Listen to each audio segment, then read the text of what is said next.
What's up guys, it's Zach from TechSource and welcome to the build guide everyone has been waiting for. If you've never built a PC in your life because you don't know how, or maybe you're just scared you might damage something, well, I'm here to tell you that it's gonna be fine because this is a step-by-step, very detailed build guide made just for beginners. I'm also gonna show you guys how to install Windows, how to download and install the drivers, and I'm even gonna show you how to overclock the GPU so that way you can get more frames out of it. If you guys are using different parts than what I have in my build, then that is completely fine. You can actually use this build guide to help you build your own PC as well. The PC we are building today is the popular Blue Lotus, which is a sub $700 PC that will destroy any game you throw at it over 60 FPS, whether you're playing GTA 5, Destiny 2, or even PUBG. If you guys want to check out the benchmarks I did for this PC, I'll leave a link below along with all the parts I used. There's a few things I recommend before building a PC. Now obviously you will need all 7 parts, but aside from that I recommend a screwdriver. The kit I'm using here is from iFixit and it offers all the necessary tools for a complete PC build. I'll drop a link below if you guys want to check it out. I also recommend 1 or 2 shot glasses or any small tray that will serve as a place to keep your screws safe because they tend to roll around on the table and get lost. Another thing you will need is a blank USB with at least 8 gigs of space, and finally, if you're not going to be using the Ethernet cable to connect to the internet, a Wi-Fi adapter is a cheap alternative of connecting to the internet wirelessly. This is the one I'm using for the video and I strongly recommend. It costs $25 but offers up to 1200 megabits per second with support for 2.4 and 5.8 gigahertz bands.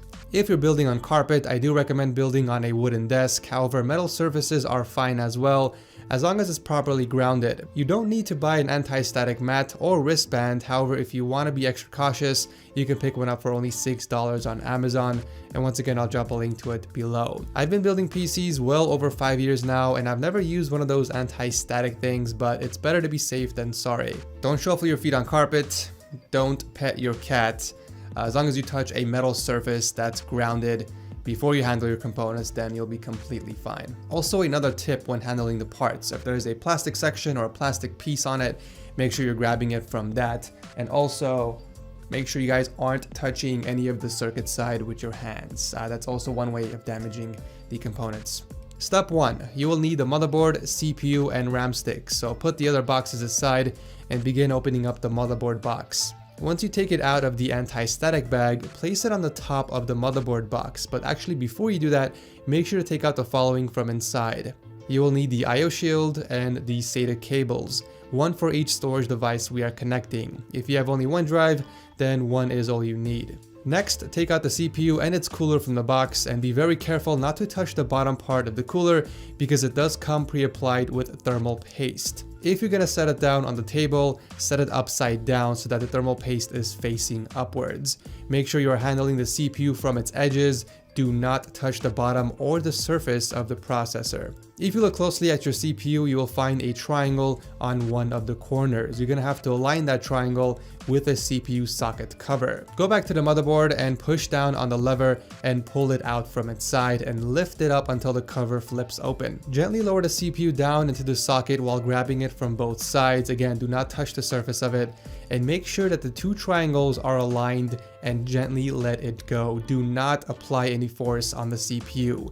It should fall right in place. You can tell if it's completely seated by checking out the 2 notches near the edges. Gently lower the cover down and lock the CPU in place. The black piece usually pops right off if you tighten the lever, but if it doesn't, make sure to pull it out before you continue. Now it's time to install the cooler. If you're using a different cooler, just make sure to follow the instructions on the manual. It's very easy to install. However, if you're using the stock cooler like me in the video, then all you have to do is align the 4 pins from the heatsink to the 4 holes on the motherboard. But before you install it, you have to make sure the cable is long enough to reach the fan header on the motherboard. In my case, it was like a few centimeters too short if I were to install it right side up. So unfortunately, I had to rotate the cooler about 45 degrees to get that extra cable slack. Gently lower the cooler on top of the CPU while making sure all the 4 pins aligned with the 4 holes on the motherboard, and then you can go ahead and let go of the cooler and press down on the legs one at a time. Make sure you are locking the pins diagonally. Tug on the cooler a little bit to make sure it's fully secured. Once all the 4 pins are locked in the board, it's time to hook up the cooler fan, so grab the 4-pin cable from the heatsink and connect it to the CPU fan header on the motherboard, which should be right next to the RAM sticks above the cooler.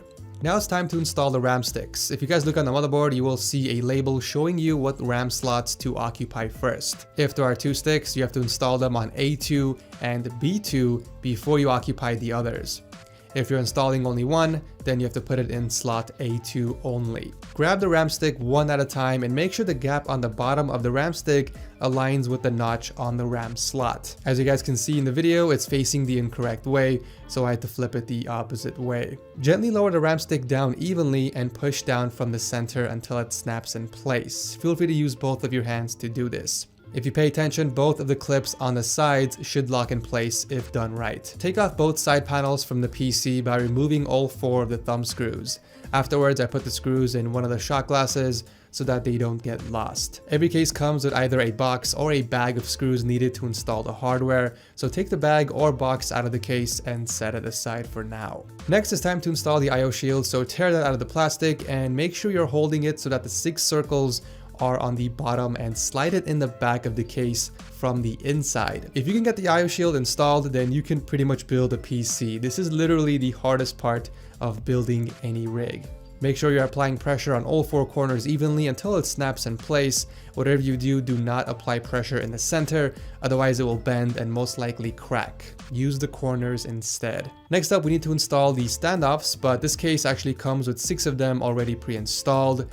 However, we do need to install the other 3 on the right side since we are using an ATX motherboard. You can find the standoff screws inside the bag that you removed from the case earlier. The best way to figure out which standoff screws you will need to install is by just placing the motherboard in the case and figuring out where the holes align. As you guys can see, the top 3 are missing standoff screws, so I went ahead and installed them right after. You're gonna need this type of screw to secure the motherboard in. Mine uses 8, however every motherboard is different depending on the form factor. Just look at how many holes your motherboard has and that's how many screws you will need. Start by screwing them in one by one. Feel free to use a crisscross pattern until the motherboard is fully tightened down. Whatever you do, make sure you guys do not over tighten the motherboard. We might as well connect the rear fan to the motherboard right now and get it out of the way. So grab the 3-pin cable coming from the rear fan and connect it to the system fan header on the motherboard, which should be right next to the side of the RAM sticks. Let's hook up the power supply now. So with the fan facing down, slide the power supply towards the back of the case and make sure the 4 screw holes align with the cutouts on the case before you start screwing them in. You will need 4 of these screws, which you can find either in the bag that came with the case or in the tiny bag that comes with the power supply. Now it's time to hook up the storage. If you're using either an SSD or a hard drive, you can use one of these 3 hard drive bays. You'll need to match the screw holes on the hard drive with the 2 knobs on the tray. With the back end of the hard drive facing towards the end, lower one side of the drive in and slide the other side in by stretching the tray a little bit. You can also put an SSD in here as well, but you'll need 4 tiny screws to install them. You can find those screws in the same bag. Additionally, you can install your SSD up here near the optical drive area, or you can hook it up in the back of the case on its side. Just make sure to tighten all 4 screws to hold it in place. Now it's time to hook up your storage device. So whether you're using a hard drive or an SSD, you will need a SATA cable that we pulled out from the motherboard earlier. We're also going to need 1 data cable that you can find coming out of the power supply. Looking at the back of the hard drive, you will need to plug the SATA cable in the smaller slot, and I do recommend using the L-shaped cable instead of the straight one for easier cable management. And the other end connects to the motherboard, but pay attention to this part because it's important. If you're installing an M.2 SSD, do not use SATA 1. It's actually labeled right on the motherboard. Instead, you can use SATA 2 or any of the other SATA ports right below that, like I've done in this video. The data cable connects right next to the SATA cable. If it doesn't fit in the first time, turn it upside down and try it again. Both of these cables only fit one way. So this is what your PC should look like so far. All the main components are connected, and the final piece we need to hook up is the graphics card. Don't worry about cable management just yet. We can work on that once everything is completed. By the way, I hope you guys are enjoying the build guide so far. Believe it or not, it does take me a very long time to put this all together, and dropping a simple like would be very appreciated. Thank you. Start by removing the screw in the back to access the PCI slots. So you'll need to remove the second and third PCI covers, and the best way to do this is by folding it a few times until it snaps off. You will need to align this part of the PCB on your GPU with the top PCI slot on the motherboard. and it's always recommended to install your GPU on the top slot for most performance. Gently bring the GPU closer until you can feel it slide in place, and once you feel it sinking in, apply some pressure until you hear it snap in place. While holding the GPU at the same time, screw in the PCI bracket in the back of the case.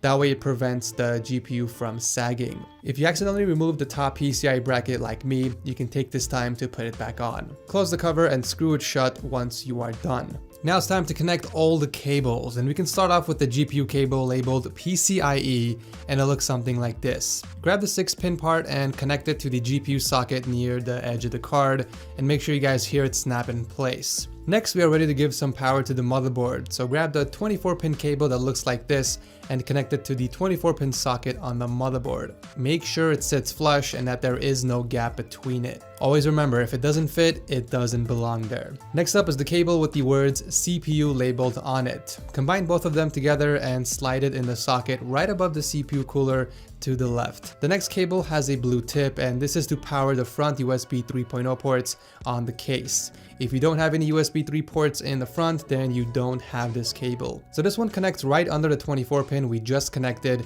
Just make sure that the notch is facing the correct direction before inserting it in, because if it's incorrect, you can damage the pins. Also make sure you are inserting it at a straight angle. If it's slightly bent, you can also damage the pins that way. The audio cable is used to power the front audio port so that you can connect your headset or microphone, and it's labeled HD audio. This one connects to the far left side of the motherboard on the bottom, and the pins on the motherboard are labeled J Audio 1 in case you are having problems finding it. With the words on the cable facing up, insert the connector gently.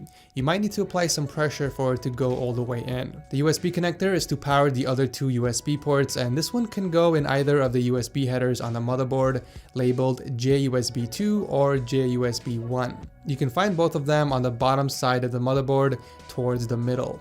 Now it's time to hook up the two fans in the front of the case. Grab both of the Molex connectors coming out of each fan, and you're going to connect it to the Molex connector coming out of the PSU. We're basically going to chain all three of them together, so connect one to the PSU and you can connect the other one right on top of it, just like this. And finally, the last set of cables we need to connect is to power the front panel of the case. However, you need to pay attention to this one because it's a little different from the others. The first one we are connecting is labeled Reset SW, which is short for switch. With the words facing down, you need to connect this to pin number 3 and pin number 4 on the bottom row, just like this. Next up is the power switch. With the words facing up, we're gonna plug this right on top of the reset switch. To be honest, the direction doesn't really matter on these two, but I did it this way to make it easy for you guys to follow. The next cable is the HDD LED, and this one actually matters which way you plug it in. Make sure the words are facing down before plugging it in right next to the reset switch on the second row, just like this. The final two are the power LED plus and minus pins. The plus goes in first, followed by the minus one. It's actually easier to go backwards, so I plugged in the minus one on the second pin, and then I plugged in the plus cable. If you did it correctly, this is how it should look like from the bottom of the motherboard. We got the HDD LED first, and then the reset switch. And from the opposite side, this is what it should look like. Coming from the right to left, you should see the power LED plus, power LED minus, followed by the power switch. Notice that there is a pin missing, as well as there being an extra pin right next to that, and that's completely normal. You're officially done plugging everything in. Take this time to work on the cable management now that you know where everything connects to. Here's a quick tip with the CPU cable. I was actually barely able to run the CPU cable from the back of the motherboard into the socket, and all I had to do was pull the motherboard towards me just a bit in order to give it enough space to squeeze it through, instead of running the entire cable across the motherboard. Obviously, you will need to remove that screw on the motherboard in order to pull it forward. For the front panel cables, I was able to route them through the front of the case, through the side of the fans, and then out from the back of the case. I made sure to use the extra space underneath the hard disk trays to hide some of that excess cables, and using Velcro straps and zip ties really keeps everything nice and tidy. If you followed all the steps, then you are pretty much done. Congratulations on building your very first PC, but we are only halfway done. Now it's time to install the operating system, download the drivers, and overclock your GPU. Here are the current timestamps if you guys just want to skip to that portion of the video.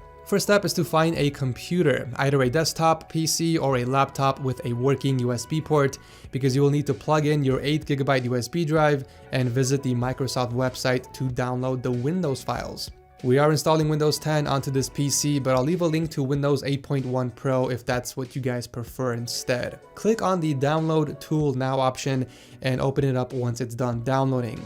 Follow the on-screen instructions until you get to this page where you have to select the Create Installation Media. Afterwards, you can hit Next. Keep everything default and make sure you guys are selecting the USB drive that you want the files installed on. Keep in mind everything will be deleted on that USB stick, so save the files that you want to keep. Click on Next and let it download and do its thing.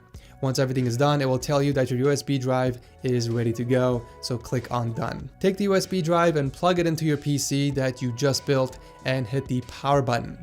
If it doesn't turn on, make sure the switch on the back is flipped to the straight line indicator. Once your PC boots, you will get a first time boot message stating that you have to hit a certain key to load default settings in the BIOS and continue or something similar. It's usually the F5 key, but whatever it is, make sure you're paying attention to what it says on the screen because we're going to be skipping the BIOS setup for now. Your computer will now try and detect an operating system.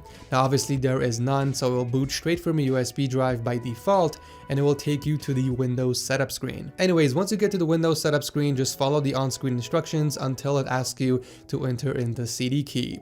You can either pay full price for it and get it online, or you can get it cheaper on Kingwin. Once you get your key, enter it in here and click Next. Select the correct version of Windows that you purchased for the CD key, and then you can click Next again. And over here, you will need to select Custom. Over here, we get to pick where we want the operating system installed on. If you have only one drive, then the selection is obvious. However, if you have several, then you have to select which one to install the operating system. I recommend installing the OS on an SSD or an M.2 drive, whichever one you have. If you don't have either, then it doesn't really matter. A quick note, if the drive has files on it and you don't mind wiping it clean, then you will need to format it before you click Next, otherwise it won't let you install the files. Keep in mind that you will lose all the data in your hard drive. Once you hit Next, sit back and relax while Windows installs the files onto your drive. This process can take up to 30 minutes depending on the drive speed. Once you are done, it will take you to the setup screen, so just make sure to follow the on-screen instructions until it takes you to the Wi-Fi setup.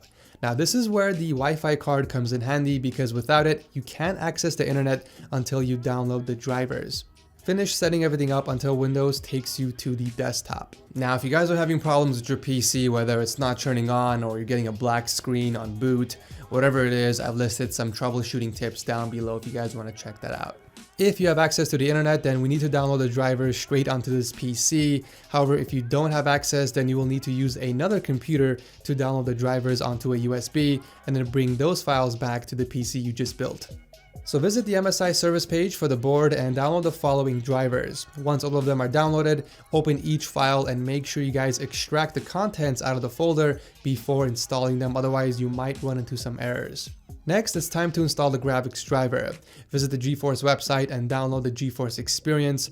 By the way guys, I'll drop a link to all of this down below, so all you have to do is click on the link and just download all the files. Once all the drivers are up to date and installed, do a fresh restart of the PC, but immediately hit the delete key so that we can get into the BIOS. We can't overclock the CPU since it has a locked processor, but we can set the XMP profile for the RAM, and that way we can squeeze out more performance out of this build. Once you are in the BIOS, hit the F7 key to switch to advanced mode, and from here select the overclock settings. Then we can scroll down and enable extreme memory profile. And for the DRAM frequency, we're gonna set it to 3600 MHz. Finally, we have to scroll down and set the DRAM voltage to 1.35.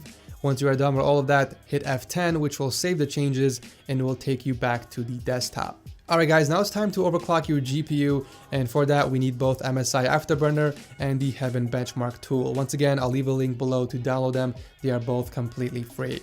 Install and open up both programs, but first let's open up the Heaven Benchmark tool and make sure that the full screen option is not checked, and put the resolution to 1080p and hit run. It will start running in the background. At this time, open up MSI Afterburner so that it's overlapping the Heaven Benchmark just like how it is in the video. We're going to be dragging the power limit and temp limit bar all the way up to the right side so it's maxed out. And from here, we're going to be gradually increasing the core clock speed until the GPU crashes. I normally do increments of 25 megahertz. So I double click on the +0 icon right above the bar and enter in my own value. I start off with 25 megahertz. I wait about 5 seconds, and if it doesn't crash, I bump it up another 25 megahertz. I keep doing this until I reach a point where the GPU can't handle it anymore and the program begins to crash. As you guys can see, I got it all the way up to 250 megahertz before the Heaven benchmark started crashing. That means the core clock is set too high and the GPU can't handle it, so we're gonna have to go back and lower the clock speed. So I set it back to 225 instead of 250 and reran the benchmark. Now that we know it can handle 225, we need to leave the benchmark running for a full cycle just to make sure it's stable. Once the benchmark completes and it doesn't crash, we are ready to move on to the memory clock. Again, it's the same concept over here, however, I do increments of 100 instead of 25 since memory is a lot easier to overclock. So naturally, I start with 200, I wait 5 seconds, bump it up another 100, and so on and so forth until we get a crash. So I got it to 500 megahertz before the benchmark started freezing, so obviously I pushed it way too much. I'm gonna put it back to 400 megahertz and restart the benchmark. Now instead of increasing about 100, I'm gonna try 50 instead and see how far I can go. As you can see, it still crashed, even at 450, so the sweet spot is obviously somewhere between 450 and 400. I lowered the memory clock speed to 425, and I let it run for a full cycle, and voila! A stable clock speed, over 2000 megahertz on the boost clock, and 8856 on the memory. Now, if your PC freezes or crashes during gaming, then that means you have to lower the clock speed even more. The Heaven benchmark isn't that demanding on the GPU, so when you play games like PUBG, which are more demanding, it might push your GPU even further, and that is when you'll start seeing crashes. So if that does happen, go back and lower the clock speed, and if that doesn't work, then you have to lower the memory clock speed as well. You just have to play around with both of them until you find a sweet spot. But yeah guys, that pretty much wraps up this build guide. It took me almost a week to make this video. It was a very long process, so dropping a like or even a dislike would be appreciated. And let me know in the comment section if you guys are planning to build this exact same PC or if it was helpful. Anyways, thank you so much again for watching. I will see you guys in the next one.